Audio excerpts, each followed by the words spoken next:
नमस्ते दर्शकों, मैं डॉक्टर कपिल चक्रवर्ती। आज हम मिल रहे हैं संजय जी से। संजय जी को हाइटस हर्निया की शिकायत थी। संजय जी ने काफ़ी टाइम इसके इलाज के लिए कोशिश करी और आखिर में हमने इनको कन्विंस किया कि आप ऑपरेशन करा लीजिए। तो आइए हम जानते हैं संजय जी का ऑपरेशन हाल ही में हुआ है, तो ऑपरेशन से पहले क्या दिक्कत थी, ऑपरेशन के बाद सफलता ऑपरेशन की कैसी रही। और आज हमारे साथ हैं नरेंद्र जी, जो हमारे ओटी के सीनियर लैप्रोस्कोपिक टेक्नीशियन हैं। इनसे हम जानेंगे पर्दे के पीछे राज की बातें, किस तरह से होता है लैप्रोस्कोपिक हाइटस हर्निया का ऑपरेशन, कितना लंबा चलता है, ऑपरेशन के बाद मरीज को किस तरह से हम रिकवर करवाते हैं। संजय जी नमस्ते, कैसे हैं आप? मैं बिल्कुल ठीक हूँ सर। अच्छा मैं संजय। बदायूं से हूँ, मेरा नाम संजय है।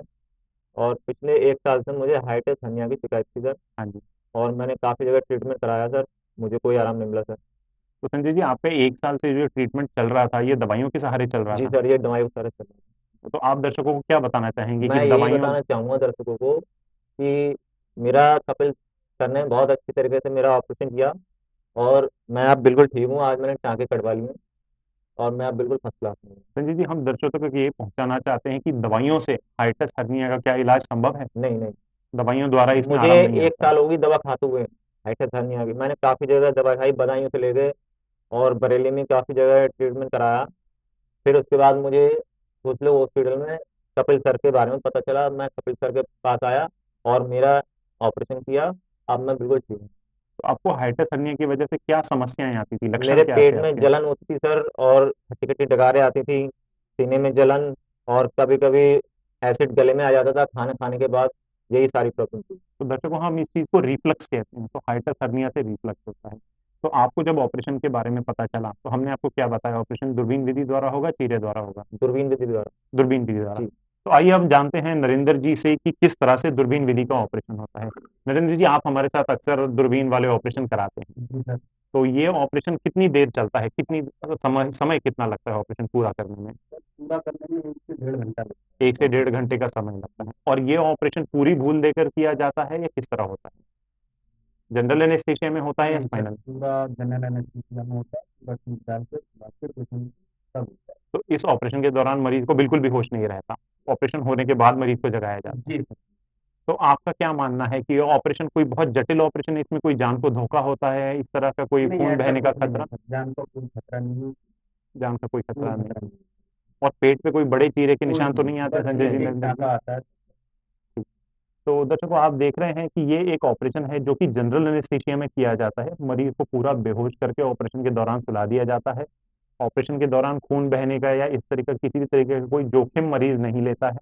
ऑपरेशन के बाद मरीज को जगा करके भेज दिया जाता है। ऑपरेशन करीबन 1 से 1.5 घंटा चलने की उम्मीद होती है आम स्थितियों में। और ऑपरेशन के बाद मरीज को होश में ला करके वार्ड में शिफ्ट किया जाता है। तो नरेंद्र जी, आप कई सालों से ऑपरेशन करा रहे हैं, तो आपका क्या सुझाव है कि क्या ये ऑपरेशन जिनको मरीज को है उसको करा लेना चाहिए, क्योंकि ये पर्दे के पीछे की स्थिति आप हमें नहीं सर, बताएंगे। बिल्कुल कराना चाहिए। बिल्कुल कराना तो संजय जी, इस ऑपरेशन के बाद आपको दिक्कतों में आराम कितना आया, आप चाहिए। क्या मुझे जानते पूरी हैं? तरीके से आराम मिल रहा है सर। अब हल्का मैं, फुल्का दर्द आप अभी भी पेट हाँ, में बता हल्का रहे हैं, फुल्का आज टांकों की मैंने जगह टाँके पर? कटाए हैं, तो थोड़ा सा हल्का सा दर्द हुआ, लेकिन अब बिल्कुल ठीक हूँ मैं। अब आप बिल्कुल ठीक और है। चल भी रहा हूँ मैं। ऑपरेशन के 3 दिन बाद ही चलने लगा था मैं। और जीने पे चढ़ना उतरना, थोड़ा बहुत वजन भी उठाया था मैंने, लेकिन कोई दिक्कत नहीं हुई मुझे। और खाने पीने में भी कोई दिक्कत नहीं, अब मैं बिल्कुल ठीक हूँ। सोने में भी मुझे आराम है, एसिड गले में नहीं आता है, बिल्कुल अब बिल्कुल ठीक हूँ। संजय जी, आज हमारे साथ एक खास व्यक्ति भी मौजूद हैं, कौन है आपके साथ? पापा है मेरे। आपके पिताजी हैं। पिताजी, आपको क्या लगता है बाबूजी कि संजय में क्या बदलाव है ऑपरेशन से पहले और ऑपरेशन के बाद? तो मुझे तो बहुत बदलाव है। आपको लग रहा है कि शरीर में स्वस्थ इसने महसूस करना शुरू किया है? पहले तो हर समय ये ऐसे दिखता रहता था, और पहले अपने काम में मन नहीं लगा पा मन रहा नहीं था, लगता। अब मन भी लग रहा है, स्वस्थ भी है। तो आप, आज हम आप तीनों से जानेंगे। हमारे पास एक सबसे जो पॉइंट ऑफ व्यू है या जो दृष्टिकोण है, वो मरीज का अपना दृष्टिकोण है। जो दूसरा दृष्टिकोण है वो उसके परिवार का दृष्टिकोण है। मेरा दृष्टिकोण आप सब लोग जानते हैं। जो एक छुपा हुआ दृष्टिकोण जो अक्सर सामने निकल कर नहीं आता है, वो है ऑपरेशन के दौरान का दृष्टिकोण। सर्जन अपने आप को हमेशा कहेगा कि ये ऑपरेशन अच्छा है, करवा लीजिए। लेकिन जो एक न्यूट्रल पॉइंट ऑफ व्यू से, जो एक तीसरे दृष्टिकोण से हम देखते हैं, जो कि मरीज और डॉक्टर से हटकर परे है, वो है एक लैब टेक्नीशियन का या लैब असिस्टेंट का, जो कि एक दृष्टिकोण होता है। इन्होंने कई सालों को, इनको अनुभव है ऑपरेशन कराने का, और अपने अनुभव के आधार पर हम इनकी राय जानेंगे। आपको क्या लगता है नरेंद्र जी, फ्रैंकली बताइए कि इस ऑपरेशन, ये अगर कोई हाइटस हर्निया की दिक्कत से ग्रस्त हो तो उसके लिए ऑपरेशन में आपकी क्या राय होगी? अगर आपका कोई परिवारजन इससे ग्रसित हो तो आप क्या राय देंगे? सर मैं तो उसको ऑपरेशन की ही सलाह दूंगा। और मैं तो यही कहूँगा डॉक्टर कपिल, कुछ लोग हॉस्पिटल में बैठते हैं, वहाँ जाकर दिखाइए और दूरबीन से अपना इलाज कराइए। तो दर्शकों, आपने ये देखा है, हमारे पास एक न्यूट्रल, जिसे कि कहते हैं किसी भी तरफ का रुझान ना रखते हुए भी एक दृष्टिकोण उपलब्ध है। और ये हमारी पूरी टीम है, कुछ लोग की सीनियर लैब असिस्टेंट, मैं सर्जन, और कुछ लोग हॉस्पिटल में। हमारे नतीजे सबके सामने ही हैं कि लैब हर्निया के लिए जो लैप्रोस्कोपिक फंडोप्लाइकेशन किया जाता है, उससे मरीज को कितना आराम मिलता है। तो जल्दी मिलेंगे दर्शकों हम आपके साथ, हो सकता है संजय जी, हो सकता है किसी और मरीज के साथ सफलता की कहानी लेकर। मैं डॉक्टर डॉक्टर कपिल सर से बहुत खुश हूँ, बहुत ज़्यादा खुश हूँ। इन्होंने मेरा बहुत अच्छी तरीके से ट्रीटमेंट किया, ऑपरेशन किया।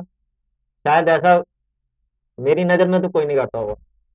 दर्शकों, ये रही हमारी सफलता की कहानी, और आप हमारे साथ जुड़े रहिए। हम जल्दी आपके लिए लेके आएंगे गैस्ट्रो प्रॉब्लम्स और उनके सॉल्यूशंस से related patient review, educational review, और behind the scenes OT. OT भी हम आपको अपनी ओटी जल्द ही दिखाएंगे। नमस्ते दर्शकों।